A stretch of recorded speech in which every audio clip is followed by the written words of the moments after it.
नमस्कार छात्रों, job maker परिवार में आपका स्वागत है।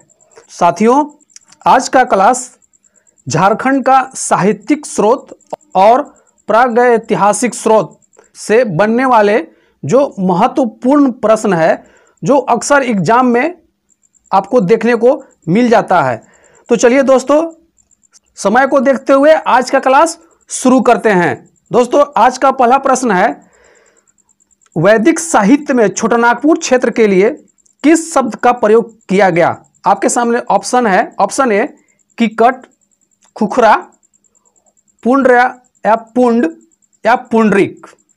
तो दोस्तों, मैं आपको इसके बारे में थोड़ा सा बता देना चाहता हूं कि झारखंड प्रदेश का सर्वप्रथम साहित्यिक उल्लेख ऐत्रेय ब्राह्मण से मिलता है, जिसमें पुंड्र या पुंड के नाम से जाना जाता है। तो इसका सही जवाब क्या होगा? इसका सही जवाब है ऑप्शन नंबर सी, पुंड्र। ठीक है, क्योंकि पहली बार साहित्यिक स्रोत जो ऐत्रेय ब्राह्मण में पुंड्र या पुंड्र नाम से जाना जाता है। चलिए अगले प्रश्न की ओर चलते हैं।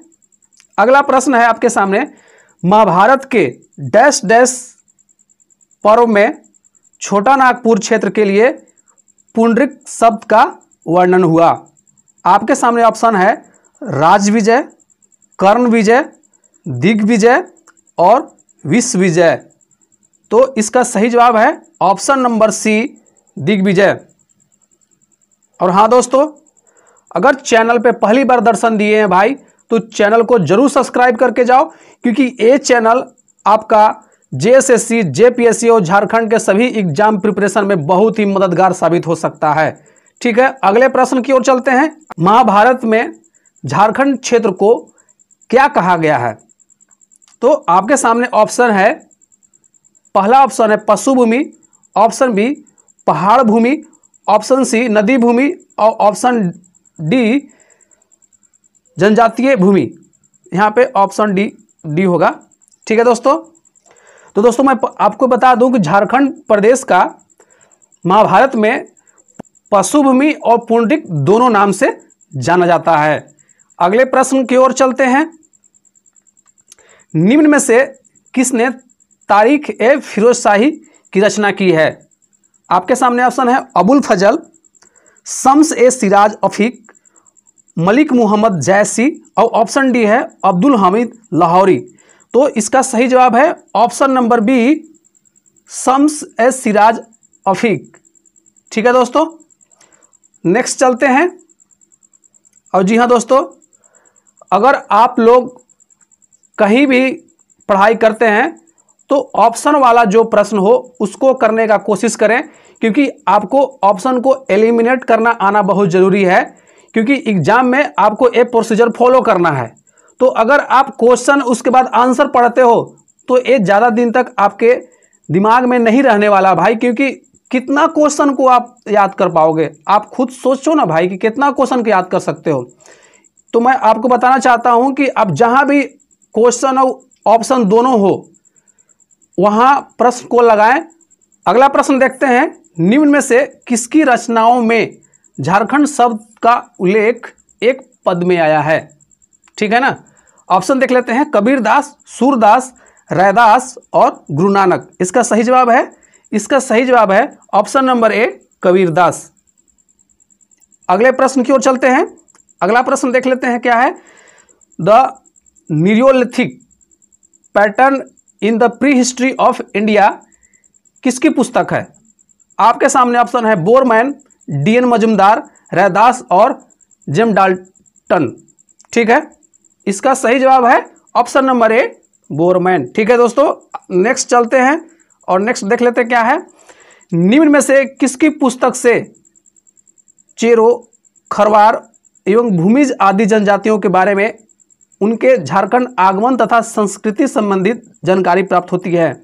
आपके सामने ऑप्शन है बोरमैन, डी.एन. मजुमदार, एस.सी. राय और जेम्स डाल्टन। तो इसका सही जवाब क्या होगा? इसका सही जवाब है D N. Majumdar, option number B.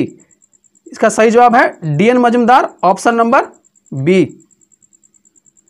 चलिए नेक्स्ट प्रश्न की ओर चलते हैं, देख लेते हैं क्या है, द कॉल ऑफ छोटानागपुर के लेखक कौन है? द कॉल ऑफ छोटानागपुर के लेखक कौन है? आपके सामने ऑप्शन है बोरमैन, गायत्री मुर्मू, अमरनाथ दास और जेम्स डाल्टन। इसका सही जवाब क्या है?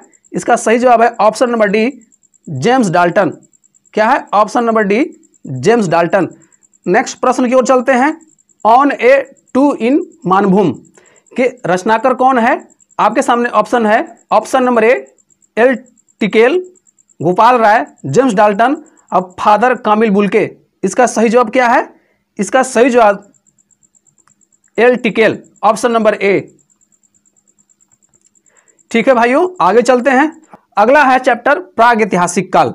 दोस्तों इससे भी प्रश्न बार बार पूछे जाने वाले प्रश्न है, तो आप इसको याद करके रखना, या याद नहीं हो तो ऑप्शन को एलिमिनेट करने का कोशिश करना, क्योंकि बार बार आप एक ही चीज को देखेंगे तो आप ऑप्शन को सही तरीके से एलिमिनेट कर सकते हैं। और हाँ दोस्तों, अगर आप इंतजार कर रहे हैं वैकेंसी आएगा उसके बाद मैं पढ़ाई शुरू करूंगा, तो दोस्तों इंतजार करने वाले को सिर्फ उतना ही मिलता है जितना कोशिश करने वाले छोड़ देते हैं। इसलिए आप इंतजार ना करें और एग्जाम में अभी से ही जुट जाएं। अगले प्रश्न को देखते हैं। जिले के पुरापाषाणकालीन स्थल में उत्खनन कब कराया गया? आपके सामने ऑप्शन है 1960, 1980, 1985 और ऑप्शन डी 1991। इसका सही जवाब है ऑप्शन नंबर डी 1991। ठीक है, अगले प्रश्न की ओर चलते हैं। किस पुरापाषाणकालीन स्थल में भूल भुलैया की आकृति, अंतरिक्ष, जहाज, नक्षत्र आदि के चित्र पाए गए?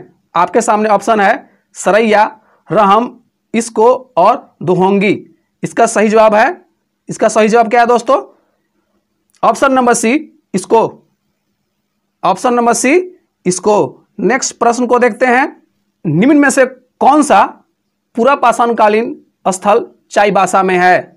आपके सामने ऑप्शन है दरगाम, बूढ़ाडी, बलुगारा और झरवार। इसका सही जवाब क्या होगा? इसका सही जवाब है ऑप्शन नंबर ए, दरगाम। अगले प्रश्न की ओर चलते हैं। पत्थर का स्लेट नवपाषाणकालीन स्थल कहां से मिला? आपके सामने ऑप्शन है चाकगढ़, रहम, बसिया और बुरजू। इसका सही जवाब क्या होगा दोस्तों? इसका सही जवाब है ऑप्शन नंबर डी, बुरजू। ठीक है, आगे चलते हैं। अगला प्रश्न को देख लेते हैं। अगला प्रश्न है दरगामा गांव डैश डैश कालीन स्थल है? आपके सामने ऑप्शन है पुरापाषाण, मध्यपाषाण, नवपाषाण और ऑप्शन डी ताम्रपाषाण। इसका सही जवाब क्या होगा? इसका सही जवाब है ऑप्शन नंबर डी, ताम्रपाषाण। ठीक है दोस्तों, अगले प्रश्न को देखते हैं। अगला प्रश्न है किस ताम्रपाषाणकालीन स्थल से लोहे की आरी मिली? आपके सामने ऑप्शन है बसिया, इसको, बुरजू और बुरहदी। इसका सही जवाब क्या होगा? इसका सही जवाब है ऑप्शन नंबर ए, बसिया। ये बहुत महत्वपूर्ण प्रश्न है दोस्तों, तो आप इसको ध्यान से प्रैक्टिस करेंगे। और चैनल पे पहली बार दर्शन दिए हैं तो भाई चैनल को जरूर सब्सक्राइब करके जाएं, क्योंकि ये चैनल आपका एग्जाम संबंधित बहुत ही उपयोगी साबित हो सकता है। जय हिंद, जोहार साथियों।